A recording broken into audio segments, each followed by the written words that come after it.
Greetings, and welcome to the ancient pyramid known as the Mummycast.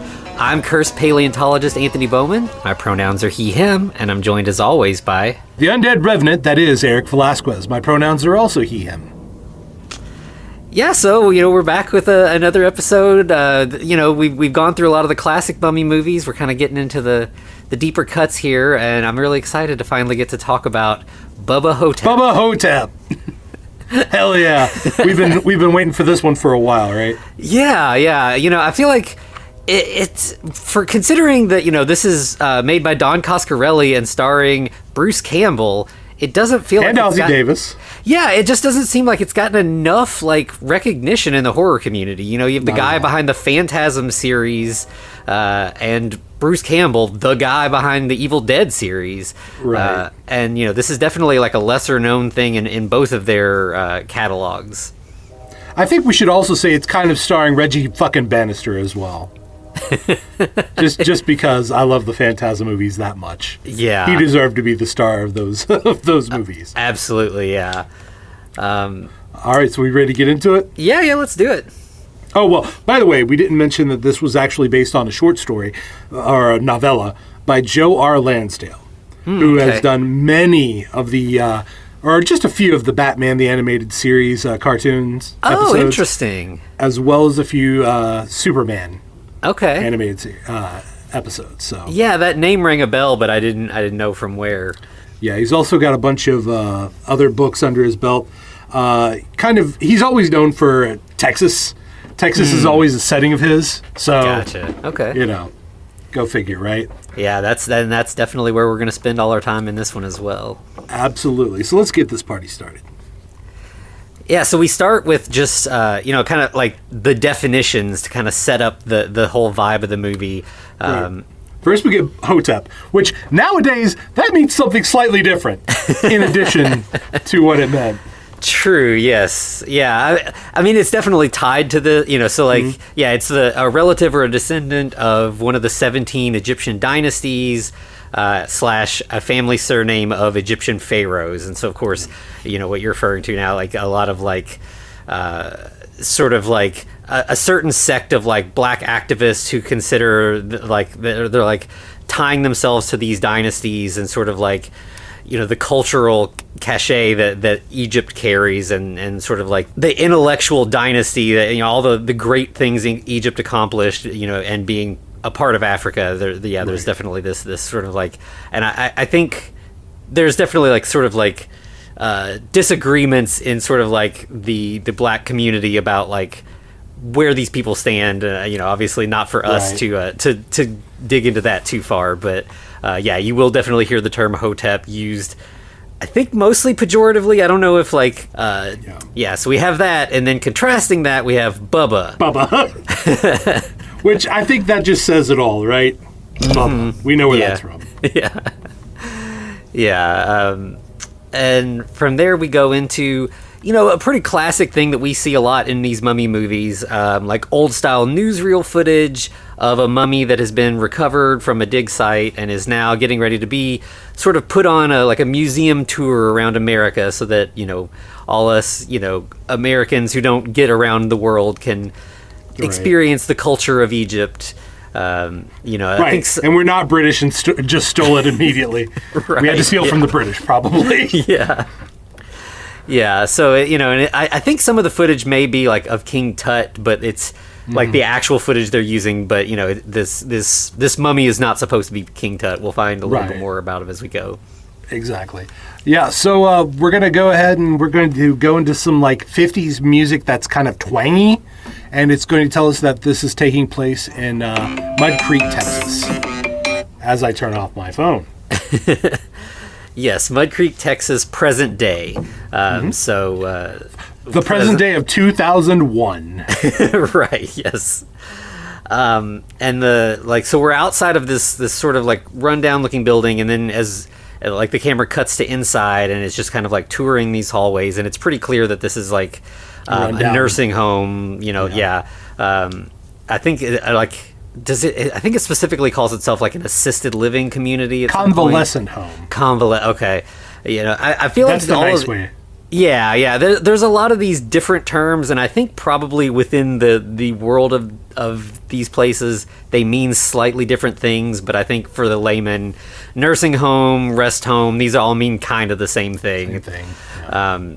In this case, it's it's a place to put our most elderly and sort of infirm people where they can be taken care of and sort of put away from like regular society, unfortunately, or whatever. I feel like that's the stigma that a lot of these places have, but for the most part, it's honestly like, hey, let's be real. It's kind of for poor families that can't take care of sick relatives. Yeah, that can't afford to like pay for in-home nursing and all of that. Right. Or maybe it is with rich people that just don't want to deal with the shitty ancestors they have, Who knows? Yeah. And of course, I think nowadays these places are a little better. They have more amenities and treat the residents a little bit more humanely and less like hospital patients. But things have changed a lot in the last 20 something years. This is true. Yeah, which is a good thing. Yeah, absolutely. So let's go ahead and talk about our Elvis or Elvis impersonator, Sebastian Haff. Yeah. What, like, the sort of elevator pitch for this movie being like, there's an old man who thinks he's Elvis but is not, living in a nursing home. An old man who thinks he's JFK, and he's maybe not. Who knows? Yeah. But I feel like the JFK one, like, he's definitely not JFK, but like, as the story goes, like, I feel like there could be arguments could be made that this is really Elvis. I'm going to say I think the guy's JFK, man. Like, we see the scar on the back of his neck and all kinds of stuff, and we'll go with the story. I do appreciate like that. I think that's the thing that Don Coscarelli is good at, is like taking really preposterous situations. Yeah, and making them sort of feel lived in a way where it's like, I can kind of believe this. Like, if he humanizes them. Yeah, I mean, the Phantasm series is, it's one of the silliest like slasher premises, but it's not like in execution, it's not that silly. And he also did like the John Dies at the End movie, which is a really out there premise, and the movie I think I love it though. Yeah, it's really good. So he has a talent, and for taking these sort of like weird, outlandish things and giving a lot of humanity to them. Like, again, this elevator pitch sounds like it's a comedy, it's silly, but there's some heavy stuff in this. Like, there's definitely a lot of pathos going on. Yeah, absolutely. Dealing with your mortality, dealing with aging. Yeah. Even for the mummy, technically. Right, yeah, absolutely. All right, so let's start off with the dream about Elvis's infected dick. Yeah. We get a lot of voiceover from Elvis, which is great because Bruce Campbell just has such like great comedic chops. He sells it so much. Yeah. And he's talking about like, that he's got like a growth that keeps returning on the tip of his dick. And in this dream, he like masturbates and causes it to pop, and he's like, but man, that's quite a dream because I haven't actually had a hard-on in a long time. In years, as a matter of fact. It's been a couple of presidents since he's had one. Right. Golly. All right. But we also get kind of another situation that I think a lot of people, even if you're not, an older person, can kind of understand, and that's like time going by quickly, right? Mm-hmm. Because he sees a bunch of the hospital workers, and it looks like they're in fast forward motion, right? Yeah. But it's probably they're just going about their day, obviously. Yeah, it's just like you see like a nurse fast forward, she vanishes, and there's a janitor, he's moving quickly, then he's gone. It's just, life's a blur, and the older you get, the more it's that way. And it also, there's a part of it, like, as this goes, we'll kind of see that Elvis has a bit of like a second sight, clairvoyance, sixth sense sort of thing, and that seems like it's maybe tied into it too, that he's just seeing like the past and the future sort of blurring together. It's quite possible. Yeah, but I think that there's definitely the implication that like, he's seeing time just go by, and he's just, losing time so quickly. Right. from there we will see that like he's got a roommate, and the roommate is coughing in like a something fierce. Yeah. You know, it's the kind of thing where it's like it's kind of annoying to him that he's having to listen to this loud coughing roommate, and it's like kind of gross, but it's also sad. Like this guy is like not doing well. Well, he's all by himself other than his roommate. Presumably getting ready to pass on in a convalescent home. Yeah. Yeah, and you know, we throughout all of this, we're continuing to get like the voiceover from Elvis. He's, you know, wondering if, you know, Lisa Marie even knows he's still alive out there somewhere. And he can't believe that he went from being the king of rock and roll with like ladies throwing themselves at him to like now just being all alone in this kind of sad room. Right, absolutely. And of course, as he wonders about the growth on his pecker, his roommate does call out, they reach out to each other. Elvis more in solidarity with the other guy than actual like emotional intimacy there. However, the roommate just rolls back and dies. Yeah. And we cut right from that to him being loaded into a hearse. One of the Undertaker's wonders about legacy, and you know how you'll be remembered. Yeah, these hearse guys will kind of become like a running gag. They're a little bit of comedic relief. I mean, there's a lot of comedy throughout this, but they seem like pretty much just there as like, you know, kind of like R2D2 C3PO characters. They're just kind of like commenting on things. One of them is Daniel Roebuck, who has been in a lot of Rob Zombie stuff. Especially he was Grandpa in The Munsters not long ago. Yeah, one of these days we'll... Well, is there really a reason for us to check that out? I mean, there's a part where they're in that like restaurant that's sort of like Egyptian themed, but yeah, we can maybe get to it eventually. Yeah. But it's like the one guy who's like really examining mortality and is very serious, and the guy who's just like, we're just doing a job, shut up and move the you know, roll the body into the hearse so we can get back to base or whatever. Right. The one guy who's pondering like mortality, and the other guy who's just like, dude, I'm just trying to get paid. Yeah. We cut from that back into like, it's like the evening, and there's a woman, you know, a resident who's like shuffling down the hall. Right. And she sees another woman in an iron lung, which is, you know, that's fun. But she also walks over and takes the glasses gently, lovingly off her face, puts it on herself, and then walks off. Yeah. Just robs from this woman stuck in an iron lung. Right. Which is, I think, is a common thing in these kind of facilities. Yeah. You know, there's just... I think there's a stereotype about some older people being kleptomaniacs, right? Yeah, and I think part of that, you know, there's probably just some people who don't care, and some people who probably have enough dementia that just they're not sure what's theirs and what's not, and they just pick up things. And in fact, you know, she'll go down the hallway a little further and see like a little like a cookie tin with a bow taped to the top of it. That's clearly another. Steal that too. Yeah, picks that up, carries it back to her room.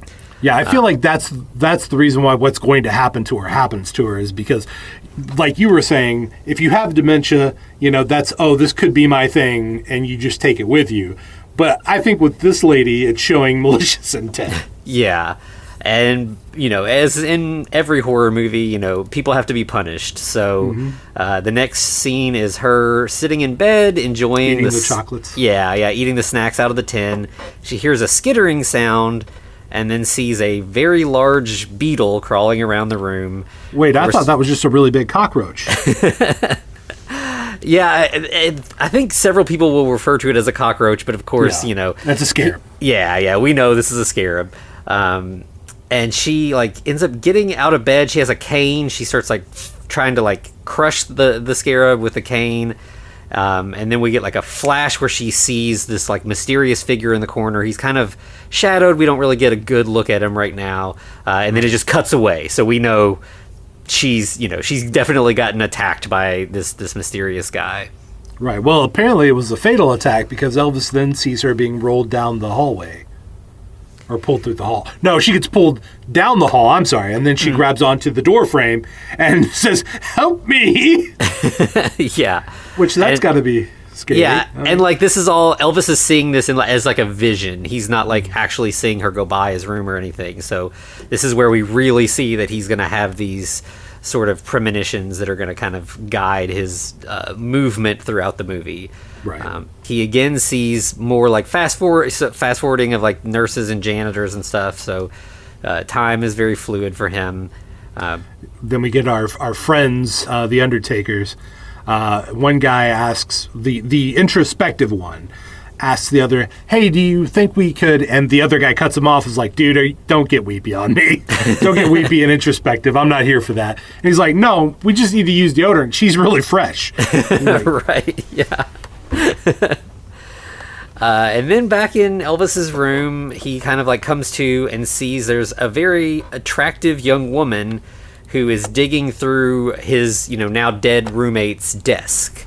Right. And she just like picks up everything and just tosses it in the trash.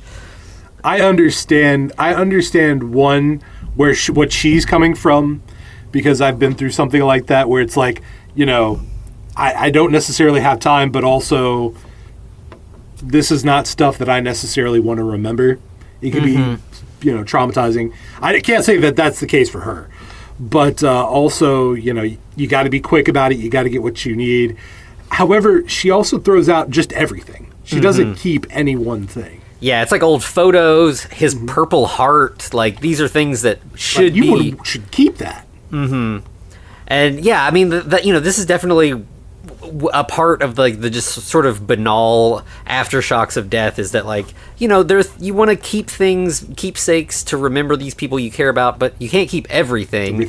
And it does feel bad and weird to just be like, this mattered to my grandma and now it's garbage, or or now it's Goodwill and whatever.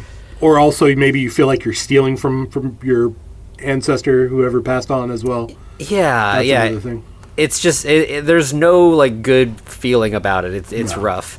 But she also throws out a tin of chocolates that looks eerily similar to the one that the old lady stole. Yeah. And at this point, like, Elvis sees her throwing all this away, and he's like, since you don't want any of that, can I have a few of the things? I think he mentions some photos, and I think the Purple Heart specifically. And she's like, the tin of chocolates. Yeah, she's like, sure, that's fine. So she bends down to dig them out of the trash can, which gives Elvis a panty shot. Yeah, he gets to see right up her skirt. And at first he's enjoying that, and then he's like, wait, she doesn't care that I'm seeing this. Like, she's not doing it on purpose, but she's not trying. Like, she's not hiding it either. Yeah, basically, he says this would be like you getting undressed in front of your cat. Like, I am completely like a non-human. I'm not sexualized in any way to her. This, she doesn't need to feel modest around me, which is kind of depressing. But he does say, I do feel like the slightest flutter in my pecker, and that's. A rarity, so I'm going to enjoy that at least. Yeah, I guess. Sure, why not? And but then he starts getting a little preachy. He starts guilting her about how she only came to see her dad once whenever she brought him in, and now that basically she's taking him out effectively. Yeah. Again, this is one of those things, like, life kind of moves on. It's hard. Like, you put somebody, you want them cared for, you put them in a place where they will be cared for. Yeah. And we don't know their relationship. Maybe she just wanted to be rid of him because he was a bad dad. Or maybe just, she's busy. Life got away. She meant to come see him and she didn't. Yeah. I mean, and she even says as much, not necessarily that he was a bad dad, but that, she couldn't really afford to keep him near her. Mm-hmm. And in addition, he needed a lot more care than she was able to provide. Yeah. And she does add a little bit, though, that she may be a little bit too busy to have dealt with him. So yeah.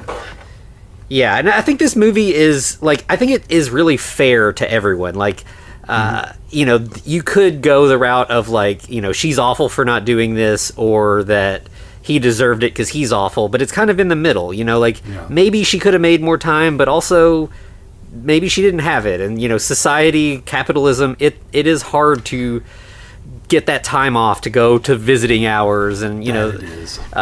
So I think that it's fair to her that, like, maybe she wasn't the best daughter, maybe he wasn't the best father, but they probably, did what they could, and unfortunately, this is just the way things played out. Right, exactly.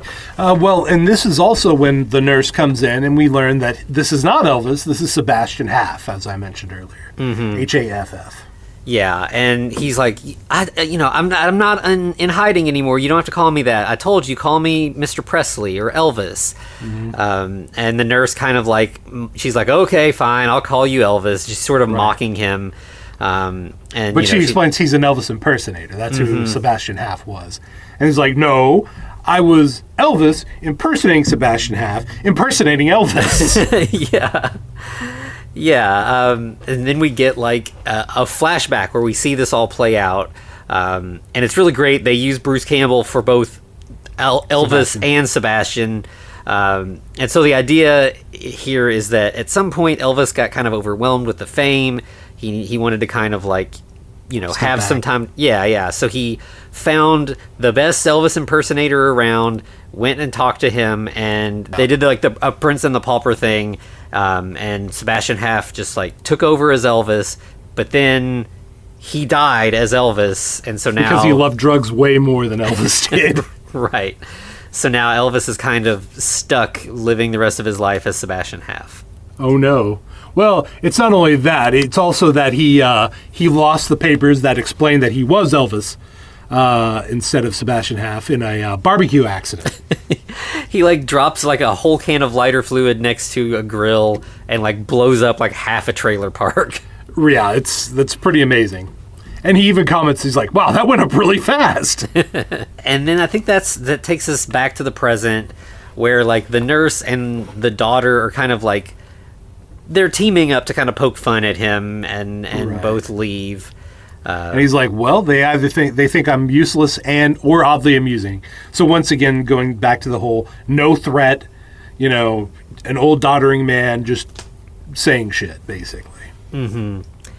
And he looks at his room, and I think it's kind of pointed that the roommate never has a name. I think in the credits he's just called roommate. Like people are just kind of erased as they get older. But he looks at his Purple Heart, and he's just like, in the end, none of this matters. Like, it's all going to be trash. Like, I saved this for now, but then when I go in how many ever years, there's nobody that's going to pick up after me, and it's going to end up in the trash anyway. Right. He just saved it for a little while, right? Yeah.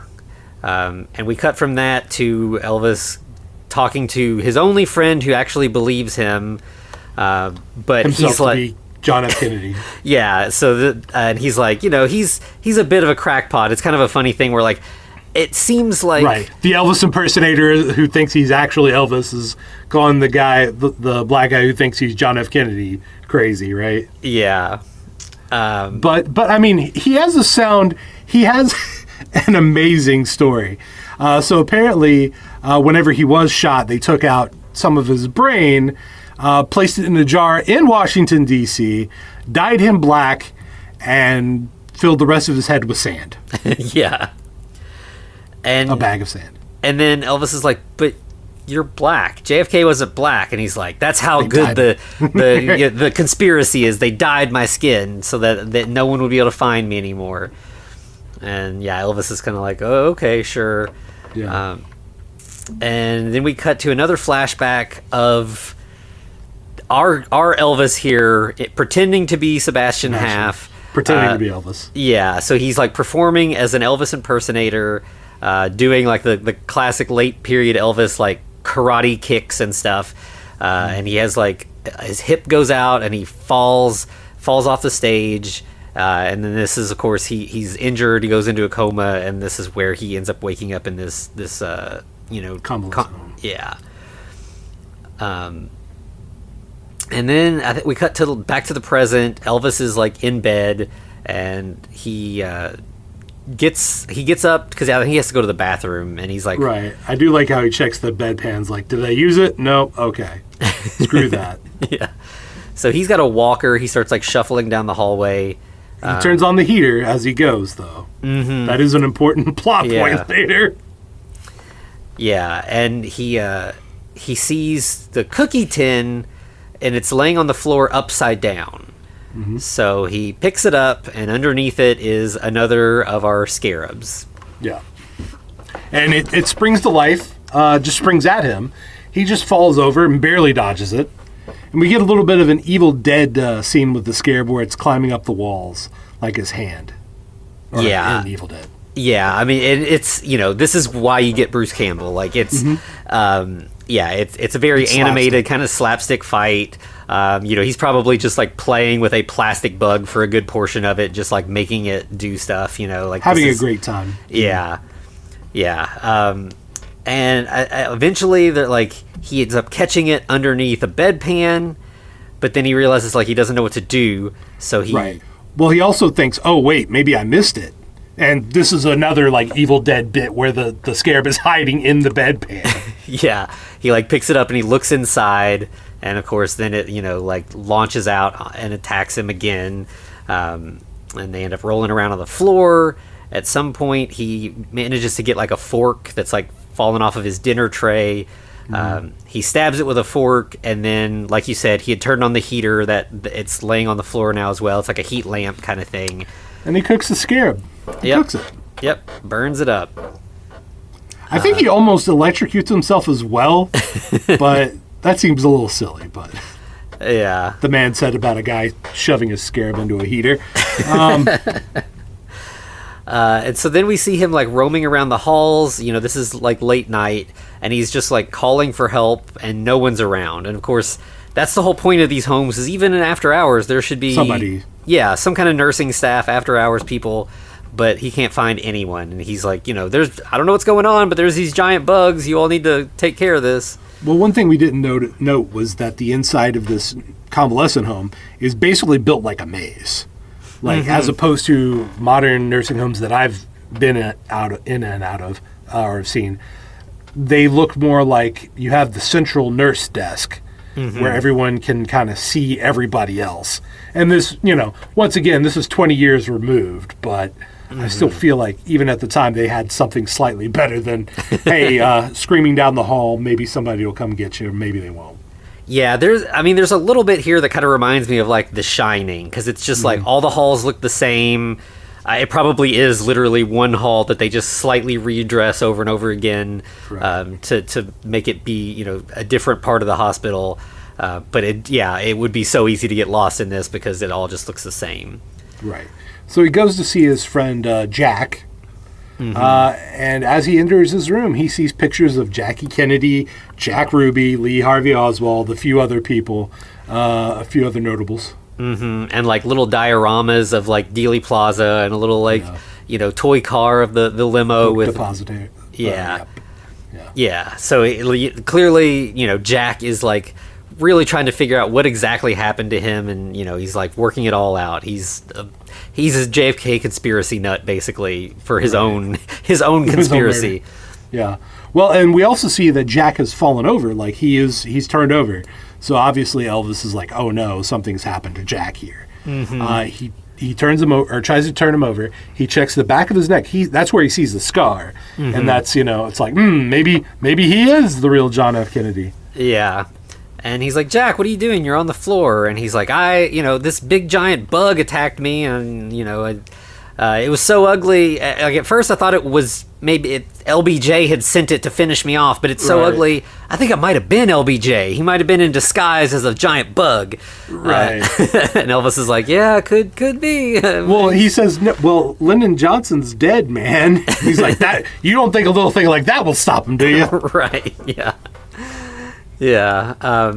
And so, this is the middle of the night, and I think then we cut from them talking to like the next day. Finally, there's doctors around paying attention, and they're trying to explain all this. But, when you've got the crank who thinks he's Elvis and the crank who thinks he's JFK being like, we got attacked by giant bugs, the doctors are all like, yeah, sure, we'll definitely look into this. And this is where Reggie Bannister comes in. Yeah. As like the intendant. Yeah, it's nice to get a little cameo from him. And then I think we just cut to like a little later. Elvis is back in his room, and our like one main nurse that's pretty much the only nurse we really see. She's coming in to visit him, and she's they like, have to do that little thing again. Yep, it's time for that. And so she puts on gloves, and she's got some sort of ointment cream or whatever, and she's applying this to his infected dick. Yeah, I appreciate how everyone involved is super uncomfortable with this whole situation. And yeah, he's like, this is the indignity of it all. I used to be Elvis. Women we're lining up to try to touch my dick, and now like this woman has to do it for because she's a nurse, and she's not having a good time. Yeah, and I'm not having a good time. It's all so sad. But he also relives the events of last night and the excitement that he experienced. Of like fighting the beetle. Yeah, because of that adrenaline, he regains his erection. And, she does say, oh, Mr. Half, maybe you need to take a cold shower. But also, she doesn't seem too angry about that, right? I feel like indignant anger would be the most appropriate response other than, hey now. Yeah, I feel, I guess, when you're a nurse, you're used to a lot of That's true too. Uncomfortable situations like this. And yeah, I think she's kind of, she's sort of playful with him. Like, they have banter, they joke around with each other a lot. And I think she's like, you're an old man. It's impressive. Good job for you, but right. But she is like, you dirty rat or something. Like, she's kind of playfully chastising him. It's actually kind of a sweet moment. Like, she cares for him in a way. She's obviously not like sexually interested in him, but she's not like disgusted by the fact that this has happened. Right. So let's cut to mealtime at the convalescent home, where we have a gentleman dressed as a Lone Ranger figure, just shooting his cap guns into nothing. Yeah. And Elvis refers to him as Kimosabi. Right, yeah, that's kind of a thing.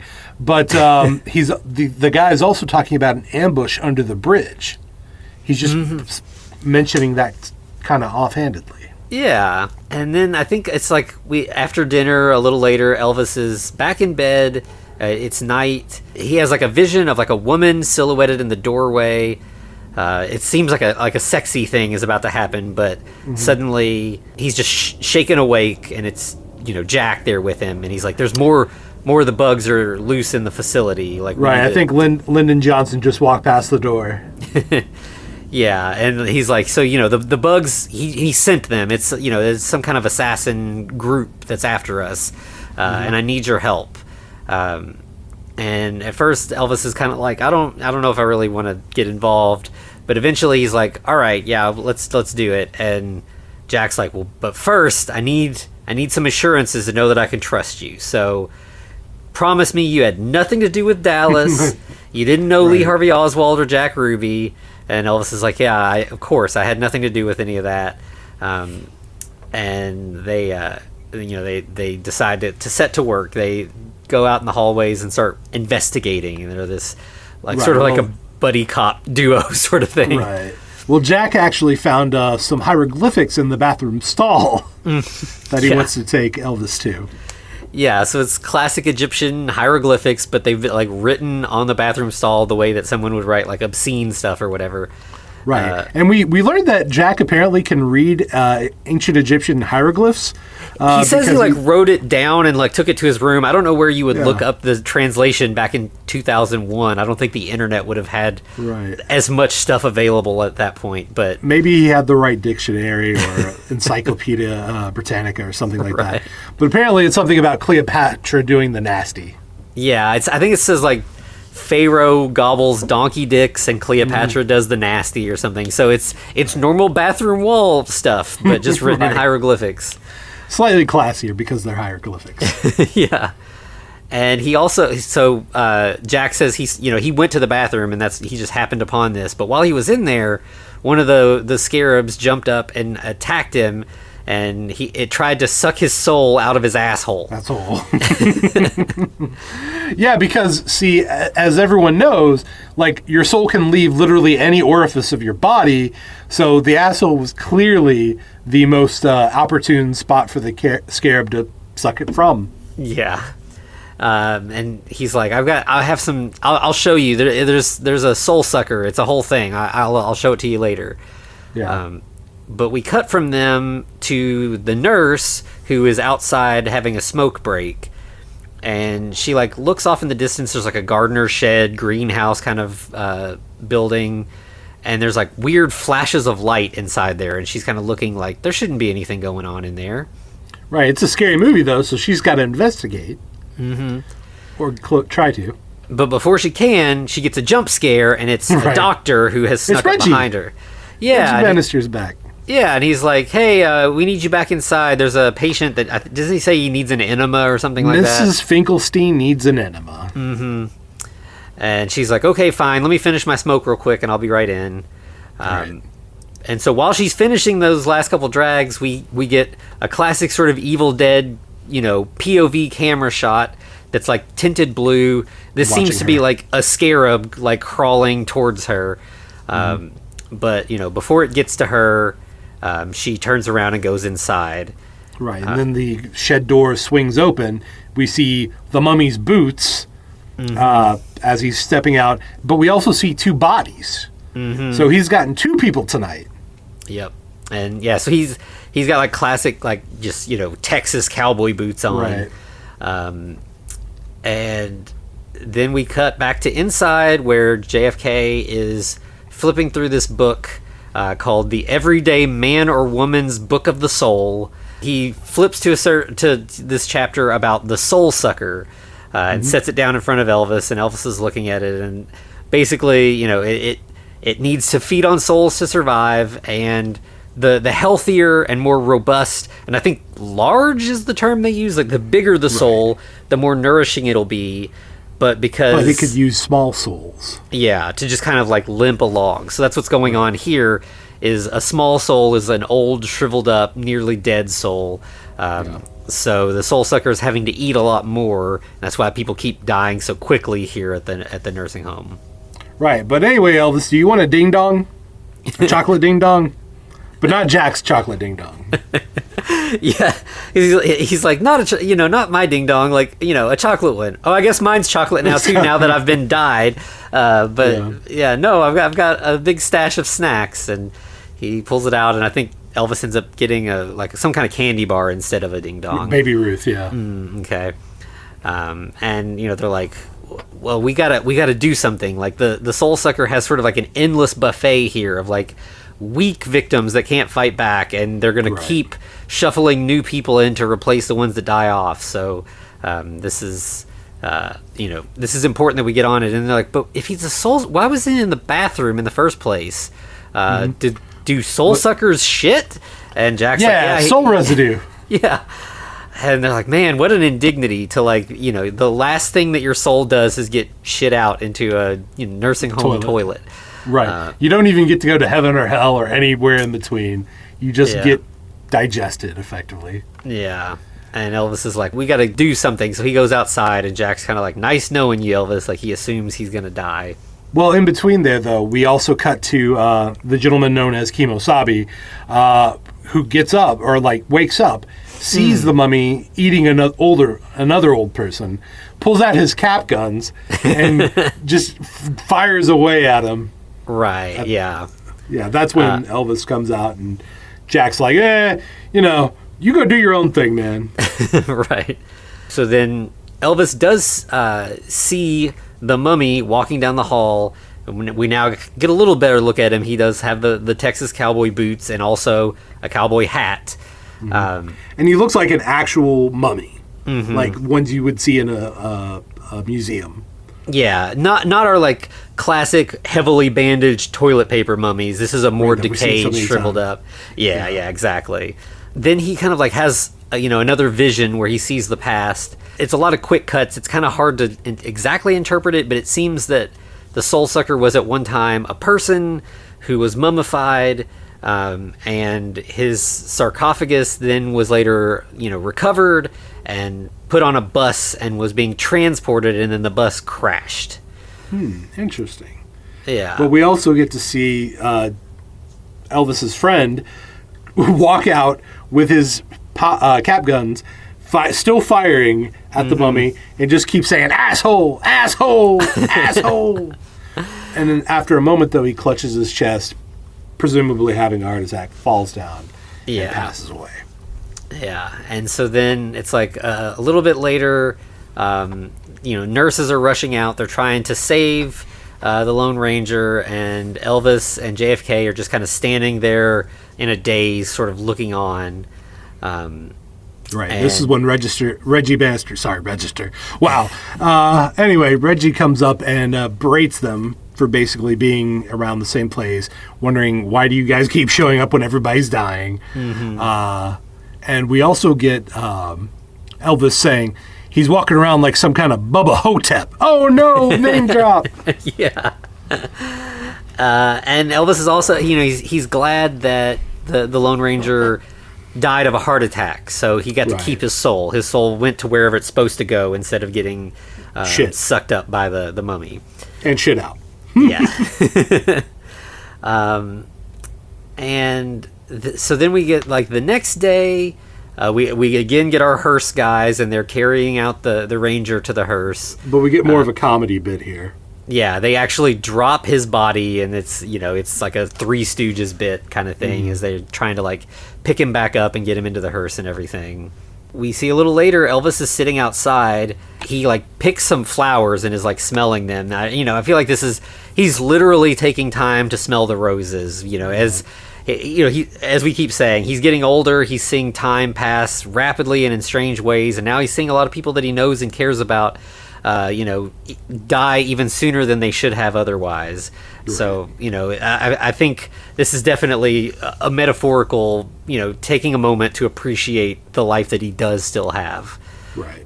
But of course the nurse comes out and wonders, hey, why are you out here? You need to come inside before you get hurt. Mm-hmm. And it's about time for your nap anyway. Right. And I think Elvis takes that kind of, he takes that hard. Like, he's trying to feel like a real person and not a patient, Right. So and he even scolds her. He's like, stop treating me like a damn baby. Yeah. I think he says fuck off, and she's like, but we have to do that thing, and he's like, I'll do it myself. Yeah, I can lube up my own crankshaft. Yep. She's kind of shocked by that and does turn around and go back inside and leaves him.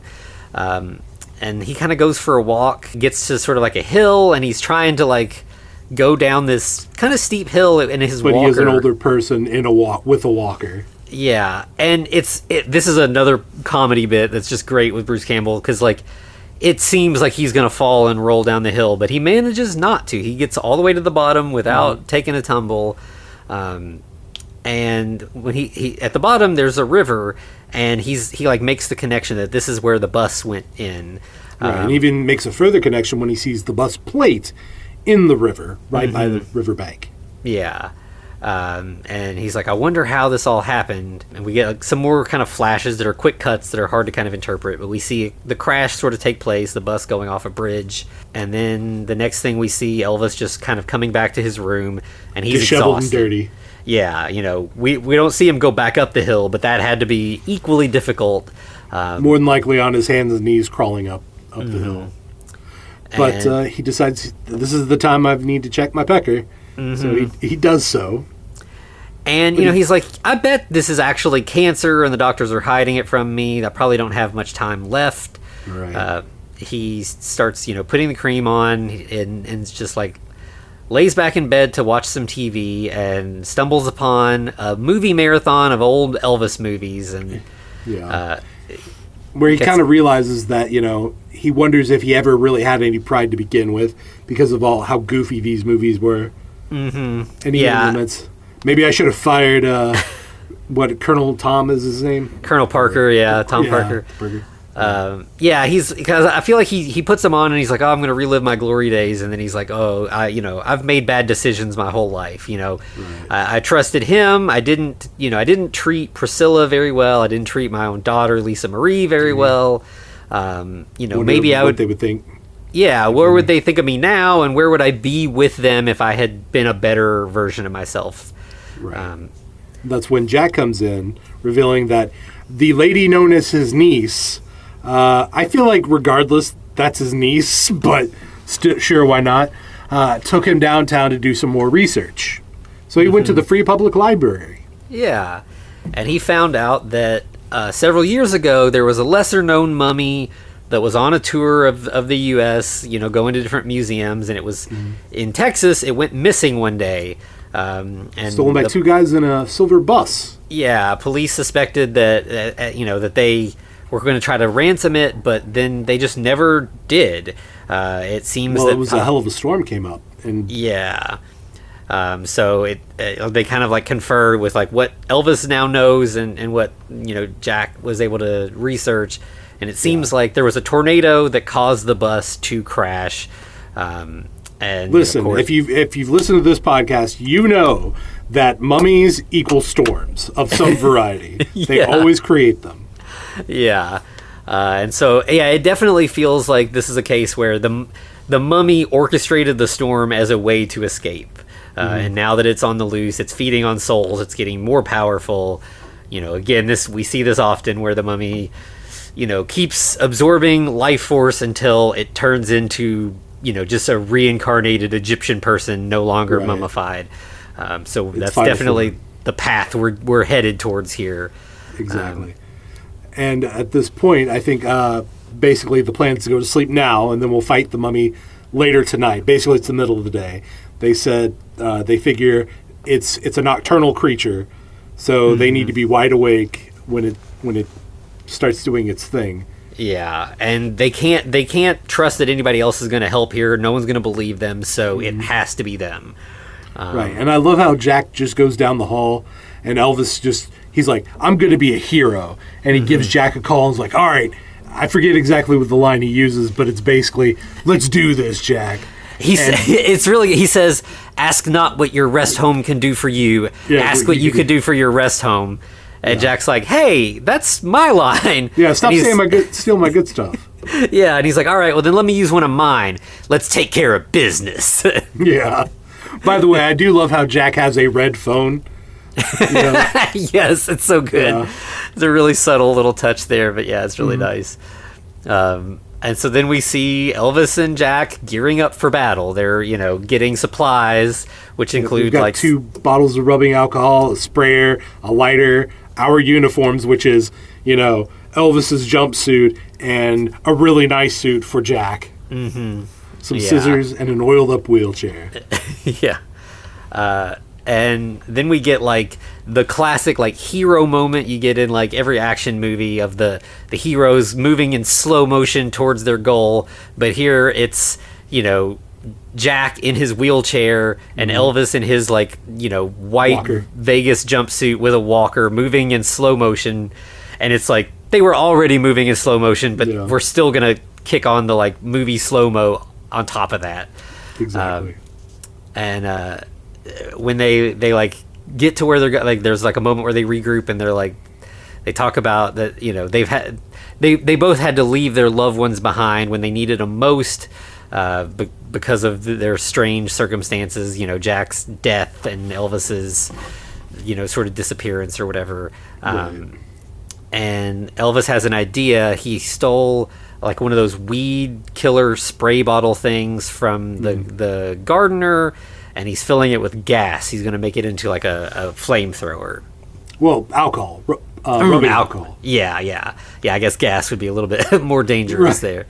They're getting ready to split up to kind of like execute this plan that we haven't really heard what the plan is. Jack tells him to watch his ass. Yeah, and then Elvis is like, before you go, I've got one question.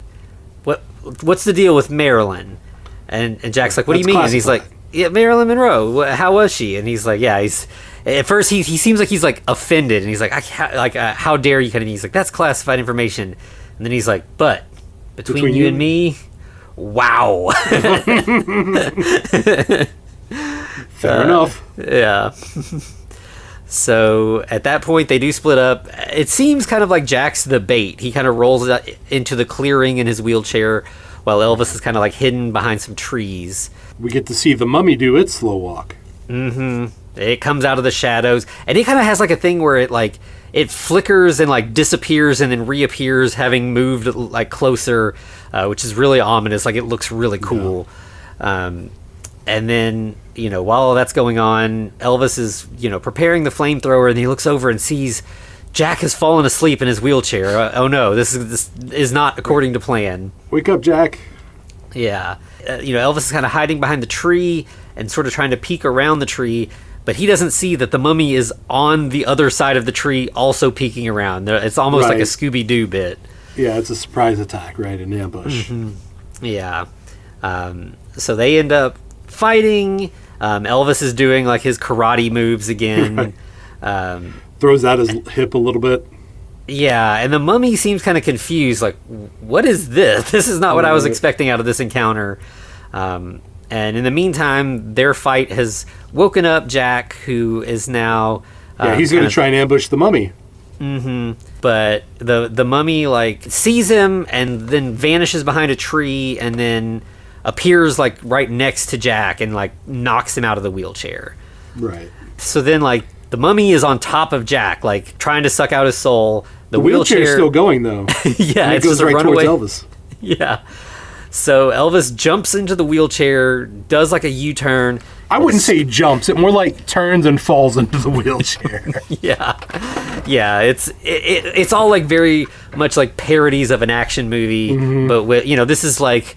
Fast and the Furious, Dom's jumping into the runaway car, but instead it's an old man falling into a wheelchair.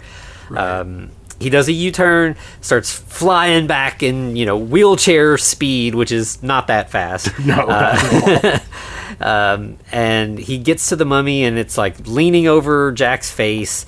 Kind of French kissing him almost. But Jack sprays him down with the alcohol and pulls out a Zippo and throws it at him. Right. I do like how the mummy speaks Egyptian at Jack and... Yeah, we get, like, him speaking, like, like a nonsense language we don't understand, and then there are hieroglyphic subtitles underneath him, and then English subtitles. Yeah. And he says something like, I'll get you by Ra's hand or something like that. I can't remember exactly. By Ra's red eye. Yeah, okay. Then he gets set ablaze, and he kind of starts stumbling away on fire. Elvis, drops down next to Jack to see if he's okay. And Jack's like, I'm dying. This is it for me. I'm finally gonna go. But here, take this. And he hands Elvis like a folded up little note. Right. This is the incantation that can get rid of the mummy. And then he fades away. He's dead.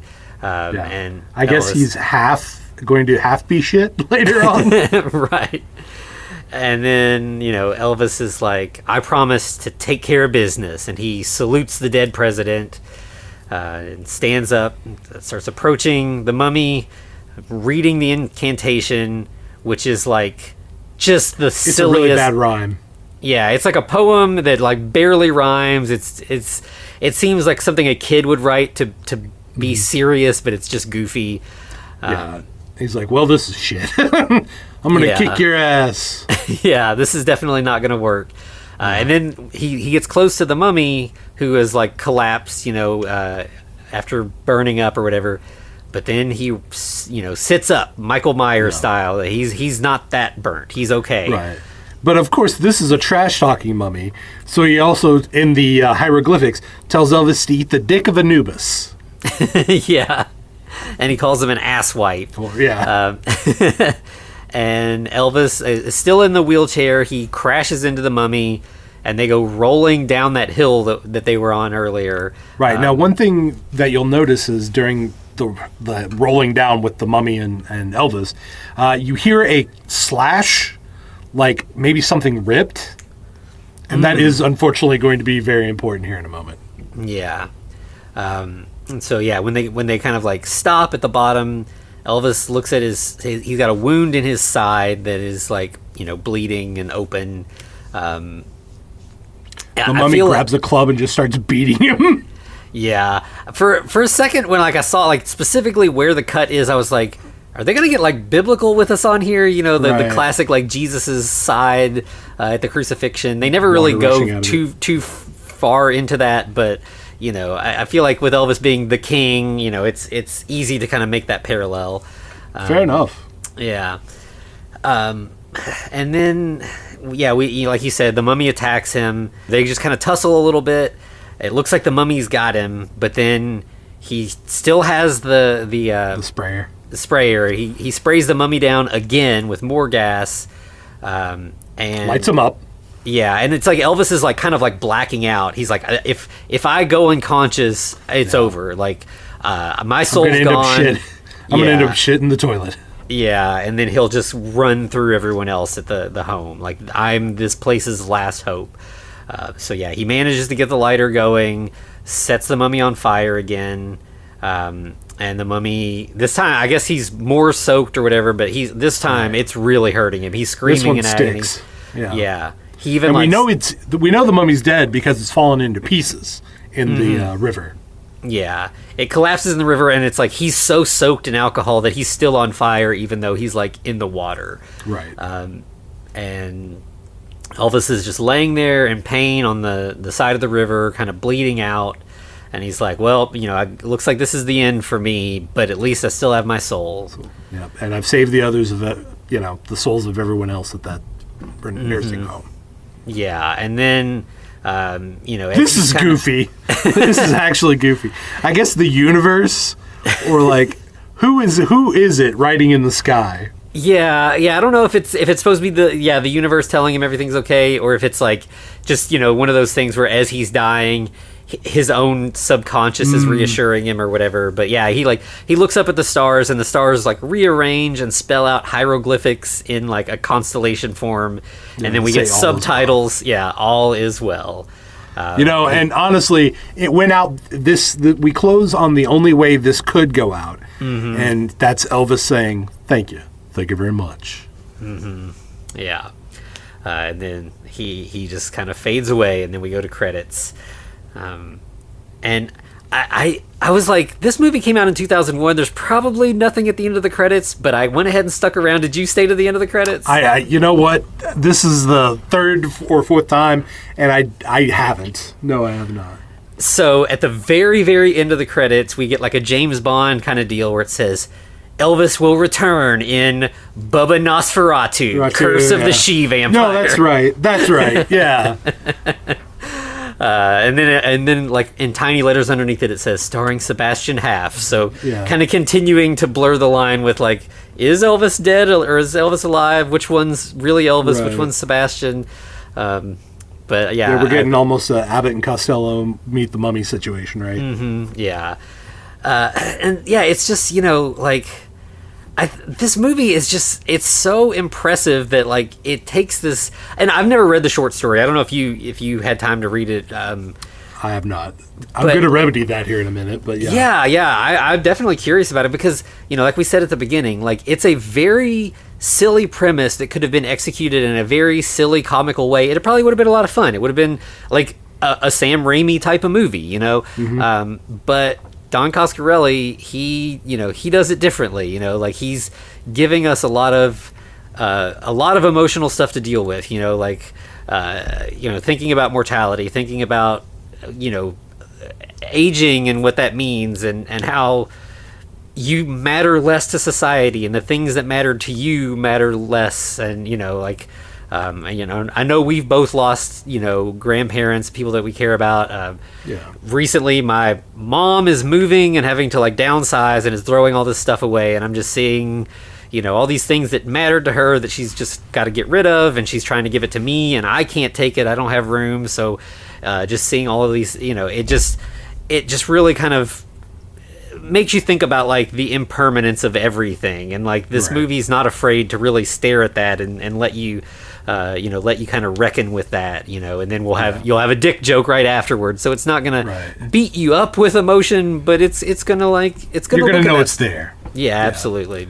I feel like that's kind of a hallmark of Joe R. Lansdale, though, is aside from his animated series writing, is just that he examines mortality under these different situations, as wild as they may be. Yeah, I definitely want to read this story because I wonder. I mean, I wonder how much came from the story and how much Coscarelli kind of like fine tuned as he went. But yeah, I mean, from what you're saying, it sounds like it may have just been like a match made in heaven, and they just really clicked. Because there's different ways that this kind of basic premise could have been approached that could have also been good, but I think the way that this movie sneaks up on you is really its strength. It's, you're watching a movie called Bubba Ho-Tep with a silly old Elvis, and then you're like, oh, I'm feeling stuff. I wasn't expecting that, but it's nice. That's why we analyze these movies and talk about them week after week. Is like there is something here, and I think that's definitely a big part of like mummy stories is thoughts about like mortality and trying to resist that the impermanence of life and trying to live on. That's what the Egyptians were trying to do. That's, when we see these mummies reviving, that's sort of the metaphor there. And so it's all about that immortality, right? We're always searching for it.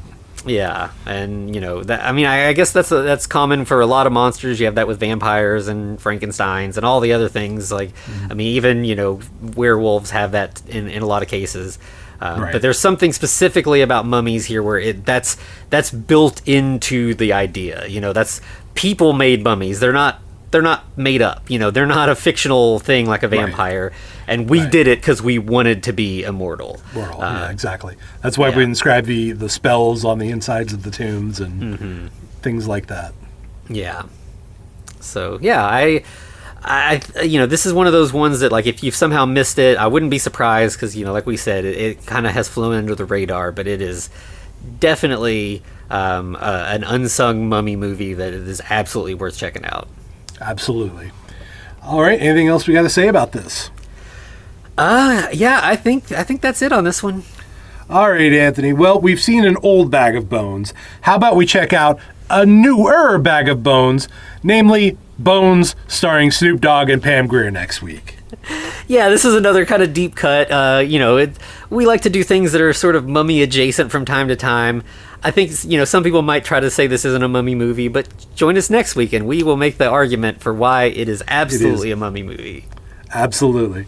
All right. Well, anything else we got to say? I think that's it.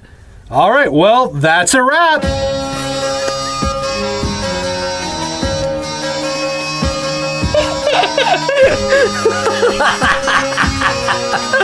Oh, man, you got me.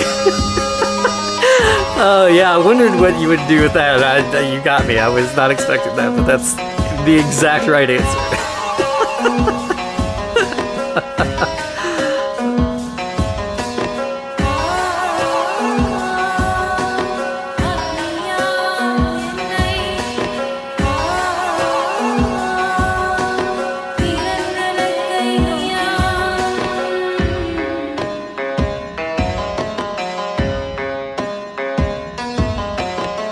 You know what? I think to a point we'll play it straight.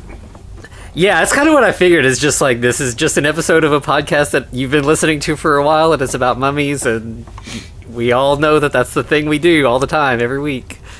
Okay. I like it. Let's do it. You ready? I am ready. All right, and 3, 2, 1...